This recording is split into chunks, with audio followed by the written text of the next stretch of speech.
आज मैं आपको सिखाने वाली हूँ बहुत ही सुंदर सा ब्राइडल मेकअप लुक और इसकी सारी प्रोडक्ट डिटेल भी मैं आपको दूंगी, तो वीडियो को बिना स्किप करे देखना। और अगर मेरे चैनल पर पहली बार आए हो तो मुझे सब्सक्राइब कर देना, क्योंकि यहाँ आपको मिलेगा बहुत ही रॉ और बहुत ही सुंदर मेकअप सीखने के लिए और सारी सारी प्रोडक्ट नॉलेज भी मिलती है। तो सबसे पहले हम स्टार्ट कर रहे हैं लेंसेज एप्लीकेशन से। देखो, मैं हमेशा पहले लगाती हूँ लेंसेज, ताकि पानी वानी आए तो आईज थोड़ी सी सेटल हो जाए। सो लेंसेज मैंने दहाब के यूज़ करे हैं इन द शेड कैट आई, और स्किन को हाइड्रेट करेंगे यूजिंग जस्ट गोल्ड का टोनर। ये बहुत ही अच्छा मिस्ट है, अच्छे से हाइड्रेट हो जाती है स्किन, और हमारी मॉडल की जो स्किन है वो कॉम्बिनेशन स्किन टाइप है, तो हम उसी के अकॉर्डिंग स्किन प्रेप कर रहे हैं। अब जस्ट गोल्ड का मॉइस्चराइज़र मैंने यहाँ पे लिया है, हाइलुरोनिक मॉइस्चराइज़र। अब ये क्या करता है ना, बहुत अच्छी हाइड्रेशन देगा आपकी स्किन को और एकदम अच्छे से पेनिट्रेट कर देगा, प्रिपेयर कर देगा फॉर द बेस। तो आपका बेस इससे पैची नहीं बनेगा, बहुत ही फ्लॉलेस फिनिश आएगी। तो गाइस, मैं हमेशा बताती हूँ कि स्किन प्रेप देखो कितना इंपॉर्टेंट होता है आपके बेस के लिए। ये ना नींव होती है एक स्टार्टिंग, अगर यही आपने गलत कर दी तो पूरा मेकअप ख़राब ही होना है। और इस तरीके से आप चेक कर सकते हो कि हाइड्रेशन कितनी मिली है स्किन को, ना चिप चिप करनी चाहिए स्किन। उसके बाद ही हम उसको पेनिट्रेट करके प्राइमर लगाएंगे। और मैंने यहाँ पर C2P प्रो का जो सिलिकॉन बेस्ड प्राइमर है वो लिया है, और सबसे पहले अप्लाई करूँगी नोज़ एरिया पर। उसके बाद फिर फेस पे उसको स्प्रेड आउट करेंगे। बहुत सारी क्वांटिटी कभी भी नहीं लगानी है, हमेशा थोड़ी क्वांटिटी लेके अप्लाई करेंगे, ताकि हमारे बेस को, फेस को एक स्मूथ कैनवस मिल जाए और हमारा जो फाउंडेशन है उसकी फिनिश एकदम फ्लॉलेस निकल कर आए। ये आपके फेस पे आने वाले ऑयल को भी काफ़ी हद तक कंट्रोल करता है, जिससे कि आपका मेकअप ऑटोमेटिक लॉन्ग लास्टिंग बन जाता है। तो ये छोटी छोटी ट्रिक्स होती हैं जो हमें समझनी है, प्रोडक्ट की जो क्वालिटी है वो समझनी है, तब आप रिजल्ट निकाल पाओगे। अब हम यहाँ पर कंसीलिंग करेंगे यूजिंग डर्मा की कंसीलर पैलेट, और मैंने शेड लिया है D5। अब इनकी स्किन पे तो बहुत ज़्यादा डार्क सर्कल्स है नहीं, अगर डार्क सर्कल्स ज़्यादा होते तो मैं 2 टोन डार्कर कंसीलर लेती, लेकिन डार्क सर्कल्स नहीं है, थोड़ा बहुत अनइवन स्किन टेक्सचर है, तो मैं 1 टोन डार्कर ले रही हूँ, उससे भी काफ़ी अच्छे से न्यूट्रलाइज हो जाएगा। आपको कंसीलिंग का कंसेप्ट समझना है कि वो हमारे जो जितनी भी अनइवन स्किन टेक्सचर है उसको हाइड करने के लिए बना है। ये नहीं है कि हमेशा 2 टोन डार्कर हर स्किन पे लगाए जा रहे हो, ऐसे तो आपके काम ख़राब ही होने हैं। अगर आपको चाहिए कि मैं कंसीलर्स पे अलग से वीडियोस बनाऊं तो मुझे कमेंट्स में ज़रूर बताना, क्योंकि आप लोग बहुत क्वेश्चंस कर रहे हो। मैं देखती हूँ किस टॉपिक पे ज़्यादा मैसेजेस आएंगे, उस पर फिर मैं नेक्स्ट वीडियो ज़रूर बनाऊँगी। सो अभी हम फाउंडेशन लगा रहे हैं, और मैंने यहाँ पे लिया है फॉरएवर 52 प्रो का foundation in the shade honey में यूज़ कर रही हूँ। और ये जस्ट गोल्ड का एक फाउंडेशन एप्लीकेशन के लिए ब्रश है मेरे पास, इससे ना बहुत अच्छे से अप्लाई हो जाता है। सो मैं हमेशा एक्टिवेट करके प्रोडक्ट को फिर अप्लाई करती हूँ स्किन पे। हमेशा फाउंडेशन की ना थिन लेयर लगाओ, ठीक है।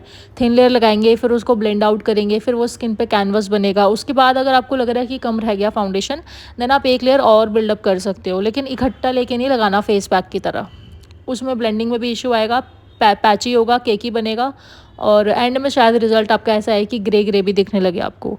तो ये सारी चीज़ें बहुत ध्यान रखनी होती हैं। अब हम यहाँ पर प्रॉश ब्यूटी का ब्यूटी ब्लेंडर लेकर अपने पूरे फाउंडेशन को अच्छे से ब्लेंड करेंगे। देखो 60-70% तो मेरा ब्रश के साथ ब्लेंड हो जाता है, लेकिन आई ऑलवेज़ यूज़ ब्लेंडर्स, क्योंकि ब्लेंडर से मुझे ऐसा लगता है कि अच्छे से ब्लेंडिंग हो जाती है और एकदम स्मूथ फिनिश आती है फाउंडेशन की निकल के।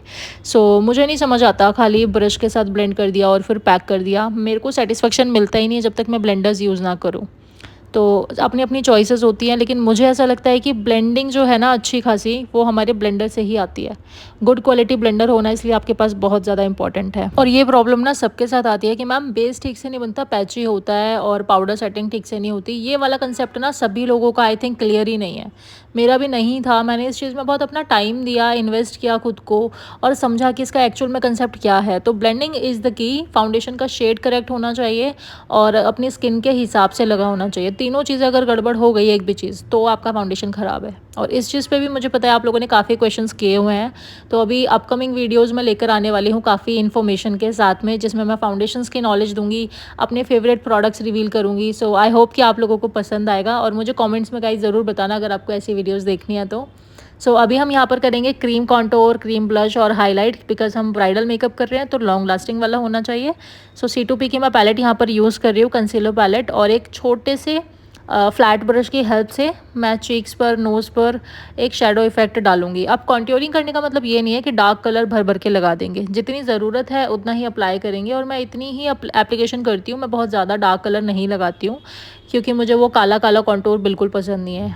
आई लाइक के फेस पर ना एक फिनिशिंग आए और एक इन्हांसमेंट दिखे, जो फीचर्स है ना वो इन्हांस्ड लगने चाहिए। अब मैंने क्या करा है, एप्लीकेशन करी, एक ब्लेंडर लिया है, सेंटर में जहाँ पे अप्लाई करा था पहले उधर ब्लेंड करूँगी, देन ऊपर ब्लेंड करूँगी, फिर मैं नीचे ब्लेंड करती हूँ। कॉन्टोर की जो मेन लाइन हमने बनाई है ना, मैं उस पार्ट पे ब्लेंड कर दी हूँ। फिर करते करते इसको लेकर जाएंगे फॉरहेड पर, और आप देखो इतना सीमलेस, इतना प्यारा कॉन्टोर का शेड मिला है, हमारी स्किन कितनी सुंदर लग रही है। तो इसको ना फीचर इन्हांसिंग बोलते हैं, हाई डेफिनेशन। ये कॉन्टोरिंग वगैरह ऐसे नहीं होती कि लाइन क्रिएट कर दी और बन गया, आपको थोड़ा देखना है कि लाइंस दिखे ही ना। ब्लेंडिंग इतनी खूबसूरत आए कि ऐसा लगे कि उसके खुद के कट्स है फेस पर। कितना सुंदर लगता है ना, मतलब लाइक आप अगर कोई इंसान ऐसा चाह रहा है कि मुझे एकदम स्लिम ट्रिम फेस चाहिए और आप उसको ऐसा दे दो, रियल में यार क्लाइंट ना एकदम ड्रीमी फील करता है उस टाइम पर कि यार ऐसी स्किन तो मुझे रियल में चाहिए थी और मेरे मेकअप आर्टिस्ट ने मुझे वो दी। तो इट फील सो नाइस। अच्छे से काम करना सीखो, ठीक है। अब हम लगाएंगे ब्लश, और मैं यहाँ पर शेड नंबर जो है 05 यूज़ कर रही हूँ फ्रॉम O2 का ब्लश, और उसको अप्लाई करूँगी छोटे फ्लफ़ी ब्रश के साथ में। और क्वांटिटी कम कम ही लेनी है, बहुत सारा इकट्ठा नहीं लगाएंगे। मैं हमेशा चिन पे, नोज़ पे लगाती हूँ जब भी मैं ब्राइड्स करती हूँ, क्योंकि बहुत ही क्यूट सा इफेक्ट आता है। तो आप भी लगा सकते हो, ट्राई ज़रूर करना, बहुत प्यारा लगता है। अब इसको ना ब्लेंड हमें अच्छे से करना है। अब ऐसा नहीं है कि ओवर ब्लेंड करेंगे, है ना। काफ़ी लोगों को ये इशू आता है कि मैम ब्लेंड करते करते ना हमारा फाउंडेशन निकल के आ जाता है बाहर। तो वो ये होता है कि आप एक ही जगह पे प्रेशर मारते रहते हो, इस वजह से आपका फाउंडेशन निकलने लग जाता है। आपको ना सिर्फ ब्लश तो देखो लगा दिया आपने, उसको एजेस जो है ना, कॉर्नर्स हैं, आपको सिर्फ वो ब्लेंड करने होते हैं। अंदर जो अप्लाई हो रखा है उसको ऐसे ही छोड़ दो। मैं ज़्यादा प्रेशर नहीं मारती, बिल्कुल हल्के हाथ से, जैसे आप देख सकते हो ब्लेंड करती हूँ, और इतना सीमलेस इफेक्ट मिलता है हमें। अब जब एंड में मेकअप हो जाएगा ना, उसके बाद इतना सुंदर रिजल्ट मिलेगा। अभी बारी है कंसीलिंग की। जो हाईलाइटिंग के लिए मैं यूज़ कर रही हूँ यहाँ पर, वो कर रही हूँ टू फेस्ड के कंसीलर्स, और शेड मैंने यूज़ करा है यहाँ पे वनीला और नेचुरल बेज को मिक्स करके। अभी ये मैंने नेचुरल बेज लगाया, मुझे थोड़ा सा लाइट नहीं लग रहा था, थोड़ा सा ऐसे लग रहा था कि इन्हांस नहीं हो पा रहे फीचर्स ठीक से, तो मैंने इसमें वनीला शेड मिक्स करा है, जो कि थोड़ा सा फेयर शेड है। दोनों ही येलो अंडरटोन के कंसीलर हैं, और ये टू फेस्ड के concealer guys, oh my God, मज़ेदार है एकदम। अगर आपकी क्लाइंट की स्किन बहुत ड्राई है और आपको फुल कवरेज कंसीलर्स चाहिए, then you should invest in this concealers. बहुत ही अमेजिंग है, ठीक है। थोड़े से एक्सपेंसिव है, लेकिन काम बहुत अच्छा करते हैं। प्रोफेशनली हमें यूज़ करने चाहिए, और प्रोफेशनली तो आर्टिस्ट के पास हर तरीके के प्रोडक्ट होने चाहिए। मैं आपको अफोर्डेबल से भी सिखाती हूँ मेकअप, मैं आपको मिड रेंज के प्रोडक्ट से भी सिखाती हूँ, मैं आपको एक्सपेंसिव से भी सिखाती हूँ, बिकॉज मेरा फोकस है कि क्वालिटी बेस्ट होनी चाहिए प्रोडक्ट की। प्राइस कोई मैटर नहीं करता। हाँ, ऑब्वियसली इंग्रेडिएंट्स तो चेंज होते ही हैं, तो उस हिसाब से आप काम कर सकते हो जिस अकॉर्डिंग आपको क्लाइंट पे कर रहा है। और ये चीज़ आप क्लाइंट के साथ डिस्कशन भी कर सकते हो कि मैम जो आप हमें पे कर रहे हो उसके अकॉर्डिंग हम आपको बहुत अच्छा जो है प्रोडक्ट लगा रहे हैं। लेकिन आप अगर सोच रहे हो कि भाई 4-5 thousand का फाउंडेशन मैं आपको लगा दूँ और आप पे मुझे कर रहे हो 1500 या 2000, तो this is not possible, because costing भी लगती है प्रोडक्ट्स की। हाँ, स्किल्स देना आपके हाथ में है। 1500 रुपये में भी आप बहुत अच्छा मेकअप कर सकते हो, और 10,000 रुपये में भी आप बहुत अच्छा मेकअप कर सकते हो। तो मैं अपने स्टूडेंट्स को इसी तरीके से चीज़ें सिखाती हूँ, और मैं इसी तरीके से आपको बता रही हूँ एकदम रॉ स्टाइल से, ठीक है। तो इन चीज़ों को ज़रूर अपनी लाइफ में ऐड ऑन करोगे ना, आपको रिजल्ट्स मिलेंगे। और कमेंट्स में बताना मुझे कि किस किस को मेरी बातें अच्छी लगती हैं। मुझे बहुत मज़ा आता है बहुत अच्छी अच्छी चीज़ें बताने में, जो मेरे एक्सपीरियंसेस है वो शेयर करने में। सो आई होप गाइज आपको कहीं ना कहीं मेरी बातें हेल्प करें। सो अभी हम कंसीलर को बहुत अच्छे से ब्लेंडिंग करेंगे।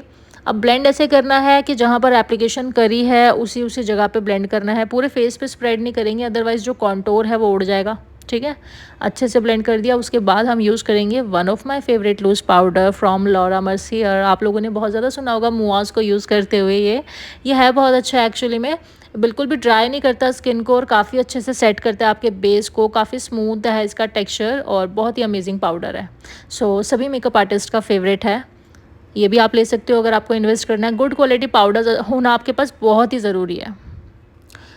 आप अगर फाउंडेशन कितना भी अच्छा लगा लो ना, लेकिन अगर आपका पाउडर अच्छा नहीं है तो वो कहीं ना कहीं आपके बेस को केक ही ज़रूर करेगा। फिर वहाँ पर आप टेंशन में आओगे कि मेरे से गलती हुई है कुछ ना कुछ, लेकिन कहीं ना कहीं प्रोडक्ट की भी गलती होती है समटाइम्स। तो अच्छे से पहचान के अच्छे गुड क्वालिटी प्रोडक्ट्स में इन्वेस्ट ज़रूर करें।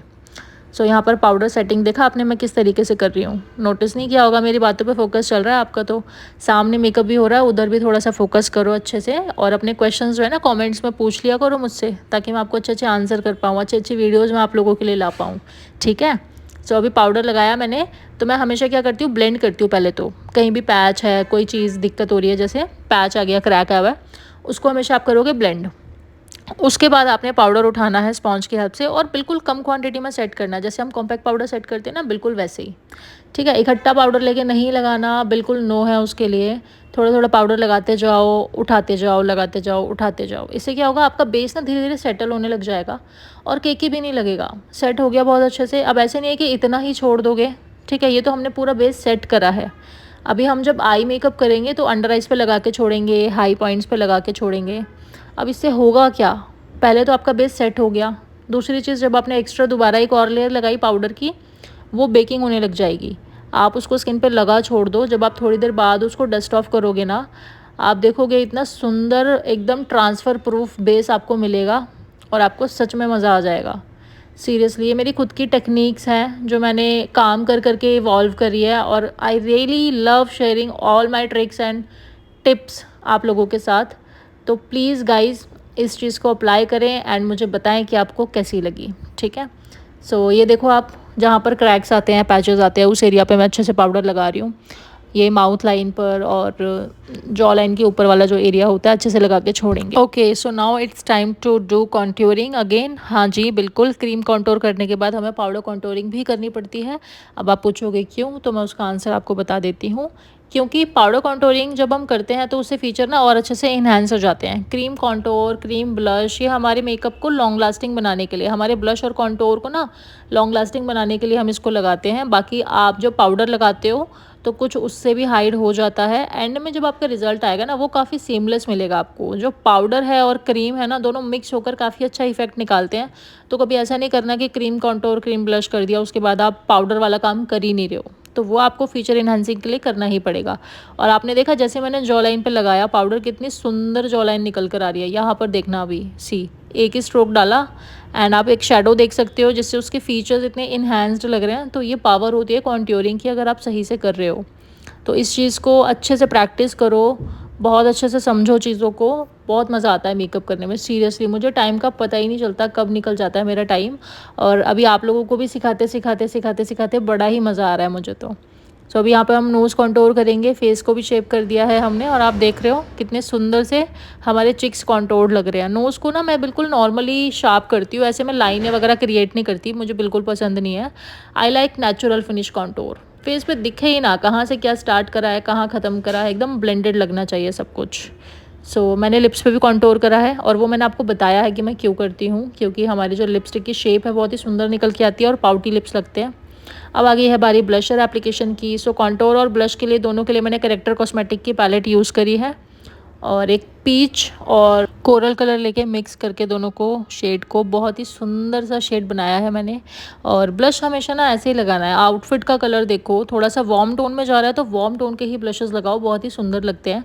अगर मैं इनको पिंक ब्लश लगा देती ना तो आई डोंट नो, थोड़ा सा ना ऑफ जाता वो, बिकॉज इनका स्किन कलर भी मीडियम है। अगर फेयर होता क्लाइंट तो बात अलग थी। तो इस तरीके से थोड़ा सा ध्यान रखना है ब्लशेस के बारे में। अब करेंगे आई शेडो से पहले आईब्रोज़। सो आईब्रोज़ के लिए मैंने जस्ट गोल्ड की पैलेट यूज़ की है। आप लोगों को पता है मैं इसको कितना यूज़ करती हूँ, काफ़ी अच्छे गाइस। अगर आप इन्वेस्ट करना चाहते हो तो ज़रूर कर सकते हो, प्रोफेशनली भी बहुत ही प्यारा रिजल्ट है इसका। इसके जेल से जब मैं हेयर्स को सेट करती हूँ ना तो बहुत ही बढ़िया तरीके से हो जाते हैं, और इसके शेडोज़ भी काफ़ी अच्छे हैं। ऐसे नहीं है कि पाउडर पाउडर सा झड़ता है, काफ़ी अच्छे से आपके आईब्रोज़ को शेप कर देंगे। और आईब्रो शेपिंग तो आप देख ही रहे हो, हमेशा मेरी यही टेक्निक रहती है, और ये टेक्निक मुझे बहुत पसंद है। एकदम नेचुरल फिनिश आईब्रोज़ मिलेंगी। मुझे बिल्कुल भी लाइंस पसंद नहीं है आईब्रोज़ में, जितनी शार्प अच्छे से शेप्ड होगी उतनी बढ़िया लगती है। ठीक है, आगे से अगर शार्प है तो वो बिल्कुल पसंद नहीं आती मुझे, पीछे से शार्प है अच्छी लगती है। आप देखोगे ना आई मेकअप के बाद इतना सुंदर लगेगा आईब्रो। तो इसी तरीके से आपने भी बनानी है। अब ये जो कुछ शेड्स मैं आपको दिखा रही हूँ ना कैरेक्टर कॉस्मेटिक की आई शेडो पैलेट में से, वो मैंने नंबर वाइज यूज़ करे हैं, जिन पे भी मैंने उंगली रखी। सबसे पहले मैं डार्क शेड लूँगी ब्राउन वाला, उसको मैंने अप्लाई करा है क्रीज पे और आउटर कॉर्नर पर। बहुत अच्छे से उसको ब्लेंड करेंगे एक छोटे फ्लफी ब्रश के साथ। क्रीज एरिया हमारा सॉकेट एरिया होता है जो लिड्स के ऊपर होता है, यहाँ पर हम अपना पहला कलर डिपॉजिट करते हैं। तो अच्छे से उसको ब्लेंड करेंगे। दूसरी साइड पे भी मैं सेम कलर लगा रही हूँ। ऑफ कोर्स यार सेम कलर ही लगाऊंगी, मैं भी क्या बातें कर रही हूँ। तो सेम कलर लगा रही हूँ और अच्छे से उसको ब्लेंड करेंगे। आई मेकअप में ब्लेंडिंग बहुत इंपॉर्टेंट है। अगर आपने थोड़ी सी भी छोड़ दी ना तो पैचेस दिखते हैं, लाइंस दिखती है, वो बहुत ही वियर्ड लगती है, और आपका जो मेकअप है ना वो इसीलिए अच्छा नहीं आता क्योंकि आप ब्लेंडिंग में बाबा उतना टाइम दे नहीं रहे हो। टाइम दो, ठीक है, टाइम दो, कोई बात नहीं, टाइम लगता है। लेकिन आएगा धीरे धीरे। अब यहाँ पर सॉफ्ट सा कोरल कलर लेकर उसको ब्लेंड करूँगी ट्रांजिशन एरिया पर, है ना, क्योंकि हमें ब्राउन कलर को ब्लेंड करना है। और आप देख रहे हो दोनों में डिफरेंस बहुत ही प्यारा लगता है ब्लेंडिंग के बाद में। सो एक सॉफ्ट सा कोरल कलर लेके ब्लेंड करेंगे। यहाँ पर भी हमारा जो डार्क ब्राउन कलर है ना वो मिक्स हो जाना चाहिए अच्छे से। अब उसके बाद मैं एकदम लूँगी डार्क ब्राउन कलर, वो मैं आउटर कॉर्नर पे लगा रही हूँ, वापस से दोनों साइड पे लगाऊंगी। इनर कॉर्नर्स पे मैं होजो का हाईलाइटर लगा रही हूँ ताकि आइज़ थोड़ी सी पॉप आउट हो जाए और बहुत ही सुंदर सी अट्रैक्टिव सी आइज़ मिले। बी परफेक्ट की कार्निवल पैलेट में से एक मेहंदी से कलर का पिगमेंट मैंने निकाला है। ये पैलेट बाय द वे बहुत ही अमेजिंग है। तो पिगमेंट मैं हमेशा फिंगर की हेल्प से लगाती हूँ और लिड एरिया पे अप्लाई कर रही हूँ, इसको अच्छे से स्मज हो जाती है। आपको ब्रश यूज़ करना है, आप ब्रश भी यूज़ कर सकते हो, ऐसे कोई कंपलसरी नहीं है कि आपको यही यूज़ करना है। लेकिन आप देखो फिंगर से अप्लाई करने के बाद कितना सुंदर पिगमेंट निकल के आ रहा है। मुझे इस पर ग्लिटर भी लगाने की ज़रूरत नहीं है। अब मैं नायका का लाइनर लूँगी और सिंपली लाइनर को एंगुलर ब्रश की हेल्प से अप्लाई कर रही हूँ। बहुत अच्छे से आपने लाइनर लगाना है। आउटर कॉर्नर पे से मोटा रख सकते हो, इनर कॉर्नर पे आपको पतला ही रखना है हमेशा, चाहे आप कोई सी भी आईज पे काम कर रहे हो। ये चीज़ का हमेशा ध्यान रखें। और मुझे स्मच लाइनर करने का मन था तो मैं एक छोटा पेंसिल ब्रश लेके डार्क ब्राउन कलर उसमें ले रही हूँ और अपने लाइनर को अच्छे से स्मज आउट करूँगी ताकि मुझे बहुत ही सुंदर सा एक ब्लेंडेड इफेक्ट मिल जाए। मुझे पर्सनली ब्लेंडेड लाइनर्स बहुत ज़्यादा पसंद है और आप लोगों को कैसा लगता है मुझे कमेंट्स में बताना इस चीज़ के बारे में भी, ठीक है। अब यहाँ पर जस्ट गोल्ड की न्यूड काजल पेंसिल ले रही हूँ इन द शेड स्किन और मैं इनकी वाटर लाइन पे लगाऊंगी। बहुत ही सुंदर सा प्यारा सा न्यूड कलर है। तो वाइट कलर्स ना यूज़ कर ना आप इसे सॉफ्ट न्यूड कलर्स यूज़ करोगे ना तो बहुत ही नेचुरल लगते हैं, बिल्कुल भी आर्टिफिशियल नहीं लगते। तो इस तरीके से आप काम करो। छोटी छोटी चीज़ें ना इन्हांस करती है यार लुक को, सीरियसली। अब ये मैं क्या कर रही हूँ, ये मैं कर रही हूँ टाइट लाइनिंग। लैशेस लगाते हैं ना तो एक लाइन दिखती है आईज़ के पास, उससे आई मेकअप ना उतना अट्रैक्टिव नहीं लगता। तो आप टाइट लाइनिंग कर दोगे तो आईज़ और भी ज़्यादा फुलर लगेंगी, बहुत ही सुंदर लगेंगी। और अंडर आइज़ को तो हम बिल्कुल भी नहीं भूल सकते। डार्क ब्राउन कलर लेके वापस से मैं अप्लाई कर रही हूँ और फिर नीचे सॉफ्ट सा कोरल कलर जो मैंने ट्रांजिशन के लिए लिया था, अगेन सेम कलर लेके मैं उसको ब्लेंड करूँगी। ऐसा करने से आपकी आईज़ अट्रैक्टिव लगेंगी और आपकी आईज़ पे जितने भी लाइंस होती है ना वो सब हाइड हो जाएंगी। अब हाइड मतलब ये नहीं है कि पूरी की पूरी गायब भी हो जाएंगी, लेकिन हाँ मिनिमाइज हो सकती है। हमेशा मेकअप से आप चीज़ों को मिनिमाइज कर सकते हो, बिल्कुल स्मूथ कभी नहीं कर सकते। जो टेक्सचर होगा वो दिखेगा, जो रिंकल्स होंगे वो दिखेंगे। ये चीज़ों को तो बिल्कुल दिमाग से निकाल दो कि आप हाइड कर सकते हो। अगर आप नए नए मेकअप आर्टिस्ट बने हो तो, या फिर बिगनर और आपके माइंड में मिथ डाला जाता है कि भाई मेकअप के बाद तो फेस स्मूथ हो जाता है, पिंपल विंपल एक्ने वैक्ने सब खत्म हो जाते हैं और एकदम प्लेन हो जाती है स्किन, ऐसा नहीं होता। आप सिर्फ अनइवन स्किन टेक्सचर को हाइड कर सकते हो और फीचर्स को इन्हांस कर सकते हो। तो इस चीज़ का हमेशा ध्यान रखें और अपने क्लाइंट्स को भी बोलकर ही चले हमेशा। मैं बहुत ज़्यादा फंसी हूँ इस चीज़ में। मेरे को हमेशा बोलते थे क्लाइंट के ये तो ऐसा नहीं हुआ, ये तो वैसा नहीं हुआ, मेरे रिंकल्स तो हाइड नहीं हुए, और मैं एकदम घबरा जाया करती थी उस टाइम पर, बिकॉज मुझे पता नहीं था ज़्यादा, मुझे समझ नहीं आता था क्या बोलना है। मैं आप लोगों को बता रही हूँ कि बोलो कि नहीं हो सकता ma'am hide. I am not a surgeon, मैं मेकअप आर्टिस्ट हूँ। I can only enhance your features, ठीक है। तो मैंने मस्कारा लगा दिया था इनको, हाइपर कर्ल फ्रॉम मेबलिन, और उसके बाद मैं लैशेस लगा रही हूँ। लैशेस कौन से ब्रांड की है ये मुझे याद नहीं है, लेकिन बहुत ही सुंदर फ्लटर लैशेस हैं। मैं ज़रूर आपको नेक्स्ट वीडियोज़ में बताऊँगी। मैं जो लैशेस यूज़ करती हूँ ना अच्छी अच्छी, वो मैं आपको ज़रूर बताऊँगी। अब यहाँ पे हाइलाइटर हम यूज़ कर रहे हैं, दिस इज़ फ्रॉम होजो, और ये होजो का ना बहुत ही सुंदर सा गोल्डन हाइलाइटर है। तो आप इसको मीडियम फेयर स्किन पे यूज़ कर सकते हो। और गाइस इसका पिगमेंट भी सच में जेन्युइनली बहुत ही अमेजिंग है। मैं ये ना जो हाइलाइटर है मैं इसको अपनी रियल ब्राइड्स पर भी बहुत ज़्यादा यूज़ करती हूँ, मुझे बड़ा मज़ा आता है इसको यूज़ करके। और आप देख रहे हो कितनी सुंदर सी शाइन मिले यार फेस को। तो कभी ऐसा नहीं होता कि सारे ही हाई एंड प्रोडक्ट्स में इन्वेस्ट करना है। अपनी सोच के हिसाब से कुछ प्रोडक्ट्स आप बजट फ्रेंडली भी ले सकते हो, वो अच्छा काम करते हैं। अब मैंने रिकॉर्ड की लिप बाम लगाई थी अच्छे से लिप्स को हाइड्रेट करने के लिए, और बहुत ही सुंदर से लिपस्टिक अप्लाई कर रहे हैं यहाँ पर हम, विच इज़ वही ब्राउन शेड स्विस ब्यूटी वाला। इससे मैं आउटलाइनिंग करूँगी। अब है ना यहाँ पे पाउटी लिप्स, और एक सुंदर से प्यारे से लिप्स बनाने का तरीका मैं आपको ये बता रही हूँ कि सबसे पहले तो हाइड्रेट होने चाहिए लिप्स, चैप्ड लिप्स बिल्कुल नहीं होने चाहिए, है ना। उसके बाद में आपने सारी डेड स्किन रिमूव करनी है स्किन पर से, देन उसके बाद आप लगाओगे आउटलाइन। मैं अपने स्टूडेंट्स को भी ये चीज़ हमेशा बताती हूँ कि पहले ना आउटलाइनिंग कर लिया करो अच्छे से, बिल्कुल नीट स्टाइल से आउटलाइन करनी है आपने, बिल्कुल भी टेढ़ी मेढ़ी ना लगे। उसके बाद आपने अंदर एक शेड जो है ना वो फिल करना है। पहले शेड फिल कर दोगे तो आउटलाइन को आगे पीछे करते रहोगे, फिर वो बड़े होते रहते हैं लिप्स, फिर आप परेशान हो जाते हो। तो आउटलाइन कर लोगे ना तो आपको एक बाउंड्री मिल जाती है, उस बाउंड्री के अंदर अंदर ही फिर आपने अपनी लिपस्टिक को फिल करना होता है। ये एक ट्रिक है जो बहुत ही अच्छे लिप्स आप पा सकते हो। मतलब ये ट्रिक अगर आपने अच्छे से यूज़ करनी सीख ली तो इस चीज़ को ज़रूर अपनी प्रैक्टिस में लेकर आओ और मुझे बताओ कि आपको क्या रिजल्ट्स मिले इससे। ये जो है ना छोटे छोटे टिप्स एंड ट्रिक्स, ये मेरी पर्सनल वाली टिप्स है, पर्सनल वाली जो होती है ना एकदम पर्सनली, जो मैं खुद यूज़ करती हूँ, वो मैं आपको बता रही हूँ। तो उसको ध्यान से सुन लेना, सीरियस होके एकदम। पैक का मेकअप फिक्सर अब मैं ले रही हूँ, और ये यार इतना स्मूथली निकलता है, ओए होए एकदम मक्खन, बड़े ही प्यार से निकलेगा, उंगली लगाते ही स्प्रे निकलना शुरू हो जाता है। तो ये बहुत अच्छे से स्किन को सेट करता है, और ओए होए होए होए क्या लुक निकल के आई है गाइस। आई वाज तो वेरी शॉक्ड कि यार मनीषा क्या मेकअप कर दिया, बहुत ही मज़े आ गए थे मुझे ये लुक करके। मेरे स्टूडेंट्स को भी बहुत ही पसंद आया। आप लोगों को कैसा लगा मुझे कमेंट्स में ज़रूर बताना, एंड मुझे बहुत सारा प्यार देने के लिए थैंक यू सो मच। लेकिन सब्सक्राइब नहीं कर रहे हो आप लोग, तो सब्सक्राइब करके ज़रूर जाओ, और अगर पहली बार आए हो तो thank you so much for watching. I will see you in next video.